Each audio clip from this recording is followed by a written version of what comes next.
ज्ञान में है, इस बुद्धि का सुख आविष्कार में है, इस बुद्धि का सुख न्याय का साम्राज्य स्थापित होने में है।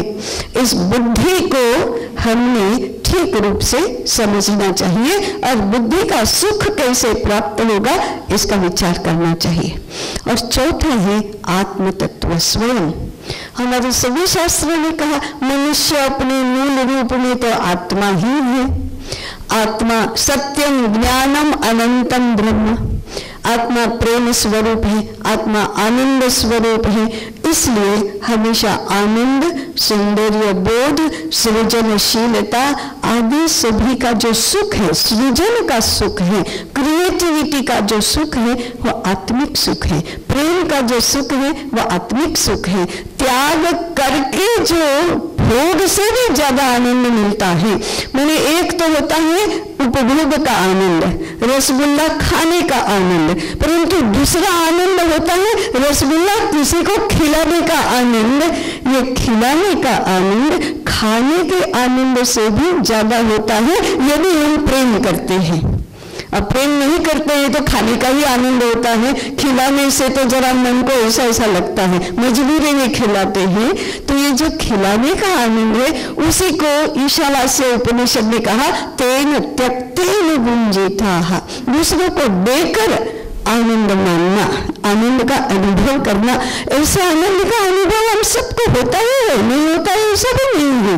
केवल हम उसको वजूद नहीं ज्यादा देते और कुछ सीमित मात्रा में देने का आनंद लेते हैं, अधिक मात्रा में प्राप्त करने का आनंद लेते हैं, क्योंकि हमारी जीवन की व्यवस्था ऐसे बन गई है, अनात्मवादी विचार के चलते ऐसा है।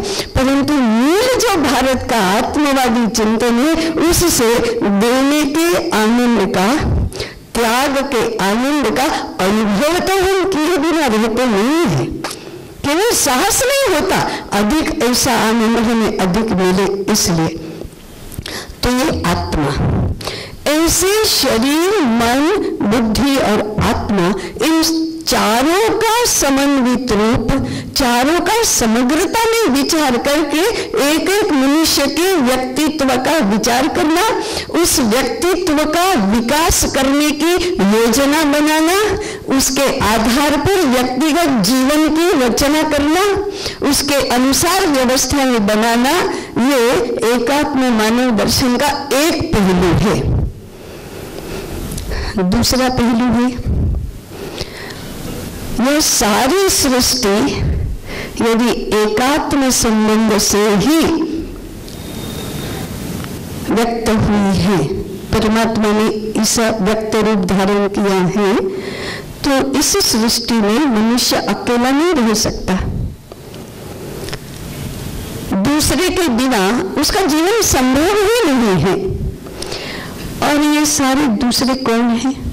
सबसे पहला है जिसको हम पंच महाभूतात्मक सृष्टि कहते हैं, जिसको हम कुदरत बोलते हैं, निसर्ग बोलते हैं, प्रकृति बोलते हैं, यह है। अब जरा विचार करो, मनुष्य नहीं होगा तो हवा बहना बंद नहीं हो जाती, वायु तो बहेगी, परंतु वायु नहीं बहेगी तो मनुष्य एक क्षण भी नहीं जिएगा।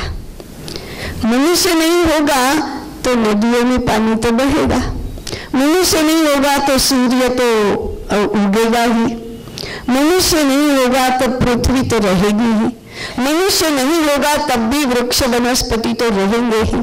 परंतु ये सब नहीं होंगे तो मनुष्य का जीवन एक क्षण भी चल नहीं सकता।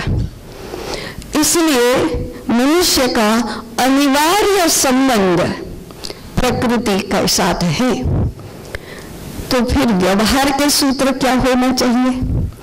अनात्मवादी विचार कहता है कि भगवान ने तो ये सारी सृष्टि मनुष्य के उपभोग के लिए बनाई है, इसलिए भगवान ने ही कहा है उपभोग करो, तो हम उपभोग करते हैं। उस उपभोग के लिए अगर हमको पेड़ काटना पड़े तो काटेंगे, भगवान ने ही कहा है, there is nothing wrong about it. अगर खरगोश को मारकर मुझे पर्स बनाना है तो उसमें क्या हानि है? पक्षियों को मारकर मेरा घर सजाना है तो उसमें क्या हानि है? मेरे लिए तो सृष्टि है। इसलिए शोषण करना, नाश करना, परेशान करना ये स्वाभाविक है, ऐसा अनात्मवादी विचार मानता है। परंतु आत्मवादी विचार क्या कहता है? ये एकात्म विचार क्या कहता है?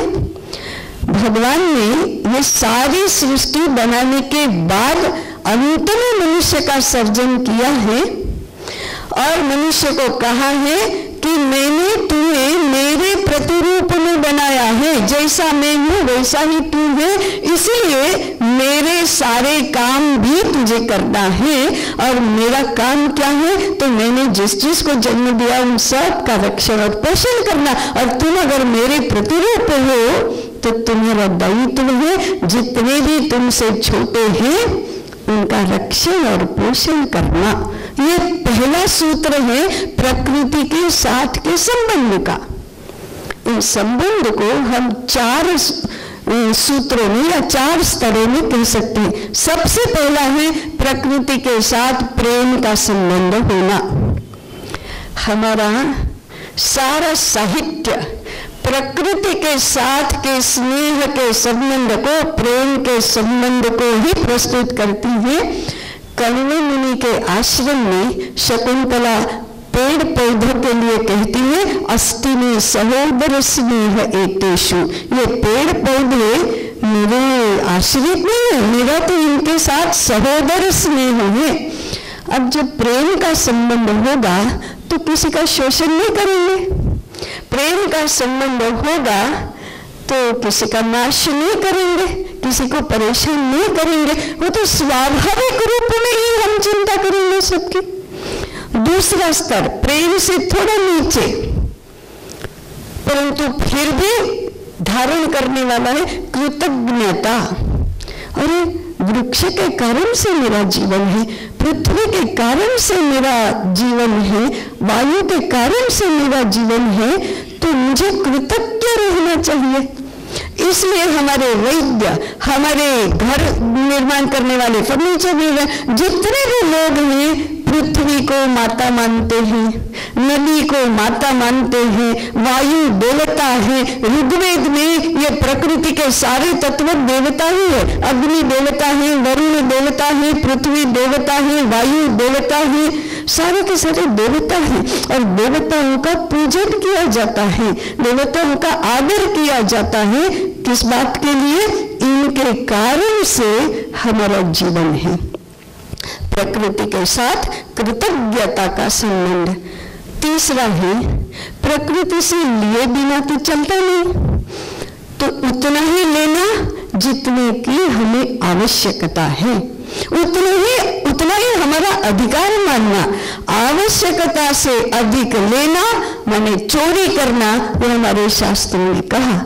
और आवश्यकताएं कम करते जाना, इसको विकास मानना। तो कम से कम लेना, परंतु देने की बात आती है तो जितना अधिक दे सके उतना देना। इसको कहते हैं प्रकृति के दोहन का सिद्धांत। दोहन करना। अभी मैं कल एक गौशाला में गई थी, 20 लीटर दूध वो गाय देती है, 10 लीटर दूध बछड़े को पीने के लिए है, 10 लीटर दूध दोहने के लिए है। ऐसा भी व्यवस्था है, और यही व्यवस्था हमारे यहाँ मान्य व्यवस्था है। दोहन का अर्थ यही होता है। दोहन का अर्थ मशीन लगाकर भी ज्यादा से ज्यादा दूध मिल जाए, और जब दूध देना बंद करे तो उसे बूचड़ खाने में बेच दिया जाए, यही है। इससे सृष्टि धारण, सृष्टि की धारणा ही नहीं होगी अगर ऐसा चला तो। इसलिए तीसरी बात है दोहन की, और चौथा है रक्षण करना। इन सारे प्राकृतिक तत्वों का, जीव जंतुओं का, वृक्ष वनस्पति का रक्षण करना यह मनुष्य का कर्तव्य है। अब विचार करो, ये 4 अगर हमारे व्यवहार के और व्यवस्था के आधार बनते हैं तो पर्यावरण का प्रदूषण नामक शब्द ही शब्दकोश से निकल जाएगा। प्रदूषण होगा ही कैसे, अभाव होगा ही कैसे? नाश होगा ही कैसे? अस्वास्थ्य आएगा ही नहीं। अनेक प्रकार के संकटों का निर्मूलन हो जाएगा यदि प्रकृति के साथ का हमारा संबंध व्यवस्थित हो जाए। तो एकात्म मानव दर्शन में व्यष्टि, समष्टि, सृष्टि और परमेष्टि जो कहा, सृष्टि के साथ का संबंध व्यवस्थित करो, ये पहली अपेक्षा है। आज के थोड़ा सा विचार करने पर हमें पता चलेगा कि कितने सारे संकट हमारे इस संबंध के असंतुलन के कारण हैं। समष्टि माने इस विश्व में जो भी मनुष्य के रूप में जन्मा है, चाहे भारतीय हो चाहे विदेशी हो, कहीं पर का भी हो, इस समष्टि के साथ का संबंध व्यवस्थित करना। और इसका प्रारंभ कहाँ से होता है? परिवार में। ये परिवार की रचना और परिवार की संकल्पना बहुत अद्भुत संकल्पना है और इसका आधार ही एकात्मता है। और हमारा शास्त्र कहता है, हमारी व्यवस्था परंपरा सब कहता है, परिवार की संकल्पना शुरू होती है पति पत्नी की एकात्मता से। यह एकात्मता साध्य हो जाए तो उसी का विकास होते होते वसुधैव कुटुंबकम होता है। यदि यह नहीं हुआ तो वसुधैव कुटुंबकम होगा ही नहीं। इसलिए विवाह संस्था हमारे यहाँ इस भावना को, इस संबंध को चरितार्थ करने के लिए ही अस्तित्व में आई है। इसी का विस्तार अपने सगे संबंधी पुत्र पौत्रादि सहोदर सहोदरी इसमें हुआ और इसी का फिर मेरे पड़ोसी, मेरे राज्य के लोग और विश्व के लोग इस प्रकार से आत्मीयता का और एकात्मता का संबंध निर्माण करके यत्र विश्वं भवति एकमिदं अथवा हे विश्वचे माझे घर अथवा सर्वभूत हिते रता, ऐसे हमारे सूत्र बने हैं। तो परिवार, समुदाय, राष्ट्र और विश्व, इन 4 चरणों में समष्टि की संकल्पना देकर हमारा मनुष्य जगत के साथ के संबंध का समायोजन कैसे करना, इसकी चर्चा की है। और इस चर्चा में हमारी बहुत सारी व्यवस्थाएं जो है, उनमें से कुछ प्रमुख व्यवस्थाओं के विषय में हमें बहुत बड़ी चिंता करने की आवश्यकता है। उसमें से एक है, 2 बात मनुष्य समाज के लिए 2 बातें आवश्यक है। एक है संस्कृति और दूसरी है समृद्धि। समृद्धि के लिए उत्पादन, वितरण, बाजार, पूर्ण अर्थव्यवस्था, इन सारे विषयों की चर्चा करनी चाहिए। मैं इस विषय में ज्यादा नहीं कहूंगी क्योंकि बाद में इस विषय का विस्तृत विवेचन होना ही है। इसलिए इस देश की या इस विश्व की अर्थव्यवस्था कैसी होनी चाहिए, इस संदर्भ में एकात्म अर्थनीति ऐसा भी विषय बहुत विचारणीय है। व्यवसाय निश्चिति मनुष्य के लिए करना क्या है? व्यवसाय निश्चिति, कैसे व्यवसाय करना? लोग नौकर न बने, लोग बेरोजगार न बने, समाज का स्वास्थ्य खराब न हो, समाज के संस्कार खराब न हो, हानिकारक बातें दूसरों के लिए, उपभोक्ता के लिए हानिकारक, मेरे लिए अर्थार्जन के सुलभ अवसर देने वाला व्यवसाय निषिद्ध है। वह समष्टि की दृष्टि से भी निषिद्ध, सृष्टि की दृष्टि से भी निषिद्ध है। अर्थशास्त्र के भी कुछ मूल एकात्मता पर आधारित सिद्धांत होते हैं जिसको भारतीय अर्थशास्त्र कहा गया है। समाज शास्त्र वह भी एक दूसरा बहुत महत्वपूर्ण विषय है, उसका भी विस्तृत विवेचन इसी दृष्टि से होने वाला है कि हमारी समाज व्यवस्था कैसी हो, अर्थव्यवस्था कैसी हो, राज्य व्यवस्था कैसी हो, उत्पादन, वितरण, बाजार, ये सब कैसे चले, ये सब धर्म के नियंत्रण में किस प्रकार से रहे, ये सारे विचारणीय विषय एकात्म मानव दर्शन के सूत्रों में आगे आते हैं। समग्रता में विचार माने इसी प्रकार से करना पड़ेगा। तो और परमेष्टि माने इधर व्यक्ति के विचार में भी समझना कि मनुष्य मूल रूप में आत्मा है, और इस विश्व रूप के संदर्भ में भी समझना सर्वम खलु इदम ब्रह्म, ये तो सारा ब्रह्म ही है और एक ही है। इस प्रकार का वर्टिकल एंड हॉरिजॉन्टल दोनों प्रकार से एकात्मता के विचार की अभिव्यक्ति हुई है। इसी के संदर्भ में फिर 4 पुरुषार्थों का वर्णन भी है कि ये सारा साध्य करने के लिए हमारे शास्त्रों ने धर्म, अर्थ, काम और मोक्ष ऐसे 4 पुरुषार्थों की मनुष्य के लिए व्यवस्था की है। आज भी इन 4 पुरुषार्थों की हमें अच्छे से व्याख्या करनी पड़ेगी और उसकी स्वीकृति, प्रतिष्ठा, प्रस्थापना कैसे हो, इसके कोई योजना तो बनानी ही पड़ेगी। ऐसा सारा समग्रता में विचार करने वाला यह विषय है। अंत में ये सारा विचार जो है यह भारतीय विचार है, आत्मवादी विचार है। आज विगत 200-250 वर्षों से दुनिया उल्टी दिशा में चल रही है।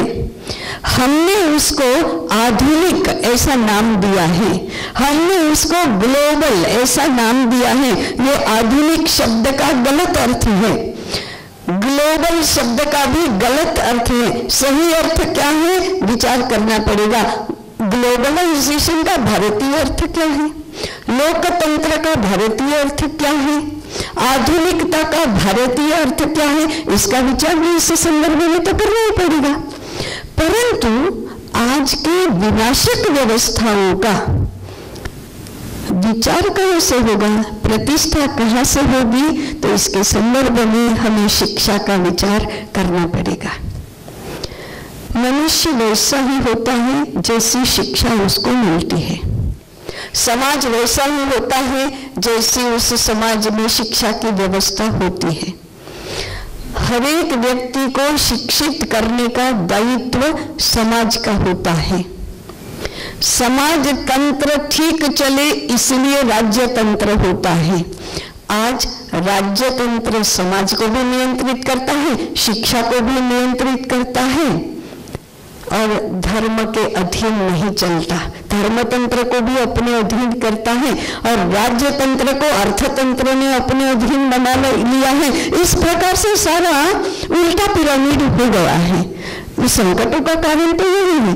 तो मूल में जाकर हमें शिक्षा की व्यवस्था ठीक करनी पड़ेगी और शिक्षा की व्यवस्था ठीक करने में एकात्म मानव दर्शन की क्या भूमिका है। तो सबसे पहले हमें एकात्म मानव दर्शन की ही शिक्षा देनी पड़ेगी कि विचार क्या है। और दूसरा इससे भी महत्वपूर्ण पहलू है, हम प्राथमिक से लेकर उच्च शिक्षा तक जो भी विषय पढ़ा रहे हैं उनका एकात्म मानव दर्शन के प्रकाश में क्या स्वरूप है, इसका विचार करना पड़ेगा। यूनिवर्सिटी के बोर्ड ऑफ स्टडीज के सामने ये बहुत बड़ी चुनौती है। माध्यमिक शिक्षा का जो विचार कर रहे हैं उनके लिए ये करणीय कार्य है। प्राथमिक शिक्षा का जो विधान करते हैं उनके लिए ये आह्वान है। परिवारों में जो संस्कार हो रहा है, चरित्र निर्माण हो रहा है, वहाँ इसको लागू करने की आवश्यकता है। इसलिए एकात्म मानव दर्शन के प्रकाश में परिवार कैसा होगा, परिवार में बालकों का संगोपन कैसे होगा, परिवार में बच्चों के संस्कार कैसे बनेंगे, समर्थ बालकों को जन्म देने की क्षमता कैसे निर्माण होगी, वो पहला आयाम हुआ। प्राथमिक शाला में वे बाल वय के होते हैं, बाल अवस्था में मानस बनता है, आदतें बनती हैं, प्रेरणा ग्रहण करते हैं। उस अवस्था में एकात्म मानव दर्शन के आधार पर हमारे विभिन्न विषयों का स्वरूप कैसे रहेगा, हमारी प्रेरणा के तत्व कौन से होंगे, जानकारियां हम कैसे देंगे, इसकी व्यवस्था करनी पड़ेगी। माध्यमिक विद्यालयों में वे किशोर अवस्था के होते हैं। किशोर अवस्था में तर्क से ग्रहण करने का, विचारों से ग्रहण करने का, चीजें समझने का, देखने का प्रयास वे करते हैं। ये उनकी क्षमता है, संभावना है। तो एकात्म मानव दर्शन को विचार के रूप में, माने तर्क के रूप में इस प्रकार से हमें परिवर्तित करके उसका रूप देना पड़ेगा और सभी विषयों को उस स्वरूप में हमें देना पड़ेगा। हर एजुकेशन में चिंतन करना, अध्ययन, गंभीर अध्ययन करना, अनुसंधान करना, ये सब होता है। तो एकात्म मानव दर्शन के प्रकाश में समाज शास्त्र के पाठ्यक्रम क्या होंगे, अर्थशास्त्र के पाठ्यक्रम क्या होंगे, उसके मूल सिद्धांत क्या होंगे, एक उदाहरण देकर मैं मेरा विषय समाप्त करूंगी। आज हम अर्थशास्त्र पढ़ाते हैं, उसका आधारभूत सिद्धांत है economics has nothing to do with ethics. कैसे चलेगा? नीति और फिर वो नीचे आते आते 10 पीढ़ियों में सामान्य व्यक्ति भी बोलने लगा, अरे भी नीति करोगे तो 2 पैसे इकट्ठे नहीं हो पाएंगे। तो अगर यह सिद्धांत मूल रूप में है तो शोषण, भ्रष्टाचार, दारिद्र्य और भूखमरी ये उसके स्वाभाविक परिणाम है। जैसा बीज वैसे ही फल होंगे। तो बीज अगर अनएथिकल है तो फल भ्रष्टाचारी ही होंगे और बीच में पत्तेवादी सब नहीं होंगे। तो भारत का एकात्म अर्थशास्त्र कहता है अर्थशास्त्रात् तु बलवत् धर्मशास्त्र इति स्मृत। अर्थशास्त्र को धर्म के अविरोधी तो होना ही पड़ेगा।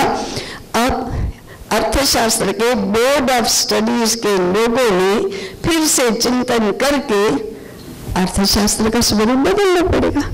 सोशल कॉन्ट्रैक्ट थ्योरी के आधार पर समाजशास्त्र का पाठ्यक्रम बनेगा तो विवाह विच्छेद, परिवार विघटन और समाज की अनवस्था ये उसके स्वाभाविक परिणाम है। और जहां से ये आया है वहां तो यही हो रहा है।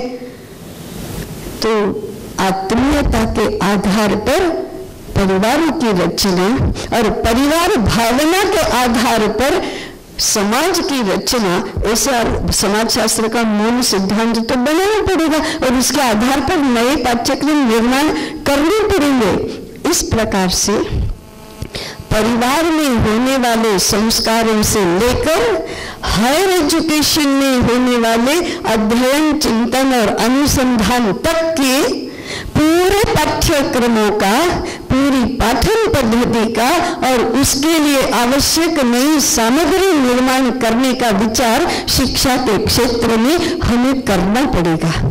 तब जाकर इस शिक्षा में पढ़ी हुई एक पूरी पीढ़ी जब आएगी और वह जब देश को चलाएगी तब एकात्म मानव दर्शन के अनुसार देश चलेगा।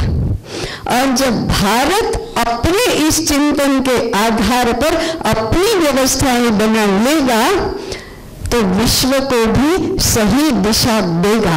विश्व भी इस दिशा को लेना चाहेगा क्योंकि विश्व त्रस्त तो है परंतु मार्ग नहीं है। हम त्रस्त हैं परंतु मार्ग है।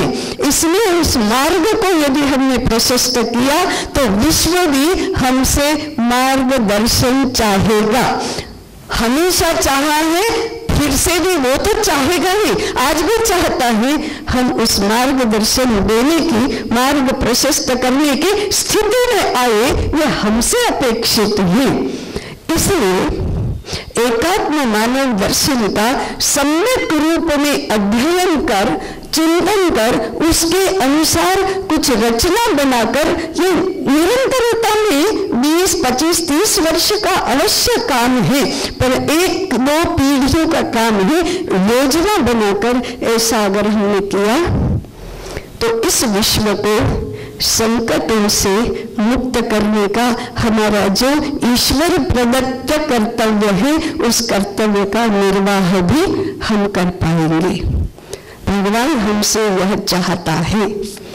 भगवान जो हमसे चाहता है वो सब हम कर सके, ऐसी शक्ति, वृत्ति, बुद्धि वही हमें दे, ऐसी सबकी ओर से प्रार्थना करके मैं मेरा विषय समाप्त करती हूँ। धन्यवाद। जरा खांसी गर्मी में लू लग जाए और जरा वर्षा में भीगे तो जुकाम हो जाए, और भूख भी सहन नहीं होती, जागरण सहन नहीं होता, थकान हो जाती है तुरंत और जल्दी इन्फेक्शन लग जाता है, ऐसा शरीर धर्माचरण का साधक तो नहीं बन सकता। शरीर दूसरों की परिचर्या करने के लिए है, सेवा करने के लिए है। अगर शरीर दुर्बल रहा तो दूसरों को हमारी सेवा करनी पड़ेगी, तो ये तो पहला ही उल्टी दिशा हो गई। तो इस शरीर को साधना, धर्माचरण के लिए सक्षम बनाना और इस रूप में शरीर का स्वास्थ्य, शरीर का बल, शरीर की तितिक्षा, शरीर की काम करने की कुशलता, ये सारा इसमें सुख मानना, ये शरीर का सुख है। शरीर की रक्षा करना, ये भी शरीर को आवश्यक आराम देना, शरीर की आवश्यकता है आहार और निद्रा की, व्यायाम की और आराम की, ये उसको पर्याप्त रूप में देना। परंतु ये कभी नहीं भूलना कि शरीर केवल प्रदर्शन का या श्रृंगार का साधन नहीं है। शरीर सेवा करने के लिए है, काम करने के लिए है और धर्माचरण के लिए है। ये शरीर के विषय में विचार करना। मन में सद्भावनाएं भी होती हैं और दुर्भावनाएं भी होती हैं।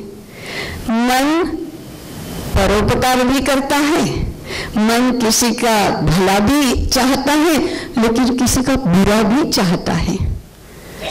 मन में ही षड्रिपु होते हैं, काम, क्रोध, लोभ, मोह आदि सब मन में ही होते हैं और इनके चलते ईर्ष्या, द्वेष, आसक्ति इतना ज्यादा होता है कि हम दूसरों का भला करने के स्थान पर अकल्याण चाहते हैं। दूसरों का कुछ भी हो जाए परवाह नहीं करते, दूसरों का कुछ भी हो जाए मुझे मिलना चाहिए, ऐसा हम सोचते हैं। अगर दुनिया में इस मन का इसी प्रकार का व्यवहार चला और सभी के मनों का इसी प्रकार का व्यवहार होगा तो दुनिया में संघर्ष ही होगा, कलह ही होगा, शोषण ही होगा, मारामारी ही होगी। इसलिए मन का सुख भले ही लगता हो कि जो इच्छा हो वो सब पूरी करने का हमारी क्षमता बने या सारी इच्छाएं पूरी हो, तो भी मन को संयम में रखना, यही मन का विकास है। और अंततो गत्वा बुद्धि के अनुसरण में मन चले, यही मन की शिक्षा भी है। और मन को ऐसा साधना ही पड़ेगा तभी व्यक्तित्व विकास भी है। इसलिए मनुष्य के व्यक्तित्व में मन बहुत ही बड़ा एक तत्व है, परंतु अपनी चंचलता के कारण एकाग्र नहीं हो सकता, तो आगे कोई पुरुषार्थ नहीं कर सकता। मन उत्तेजना की अवस्था में रहता है, मन आसक्त हो जाता है, मन सुख और दुख का अनुभव करता है और मन इच्छाओं का ऐसा पुंज है कि जो एक पूरी होते ही 10 नई पैदा होती हैं। इसलिए महाभारत में मन की इच्छाओं की पूर्ति के संदर्भ में कहा है, न जातु कामः कामानां उपभोगेन शाम्यति। हम मन उपभोग चाहता है, परंतु जो चाहिए वो उसको दे दिया तो संतुष्ट नहीं हो जाता। न जातु कामः कामानां उपभोगेन, उपभोग कर लिया, जो चाहिए वो मिल गया, इसलिए वो बस नहीं कहता है, बस हो गया अब नहीं चाहिए, ऐसा नहीं कहता। हाँ, रसगुल्ला मिला तो रसगुल्ला के लिए बस कह देगा। हमेशा कृष्ण वर्त में वह भूय एवाभिवर्तते, वो तो अग्नि को शांत करने के लिए, संतुष्ट करने के लिए उसमें अगर घी डाला तो अग्नि शांत नहीं होती और भड़क उठती है। ऐसे मन की इच्छा, एक इच्छा पूरी करो तो 10 बढ़ जाती है। इसलिए हमारे शास्त्रों ने कहा, मन के पीछे मत जाओ, मन को संयमित करो, मन को वश में रखो। मन को एकाग्र करो, मन को अनासक्त बनाओ, मन को शांत बनाओ। अब आज जो चल रहा है चारों ओर, वह मन की इच्छा पूरी करने में ही हमारा जीवन पूर्ण सफल है, ऐसा मानने लगे हैं। इसलिए चाहिए चाहिए चाहिए, ये तो कभी पूरा ही नहीं होता है।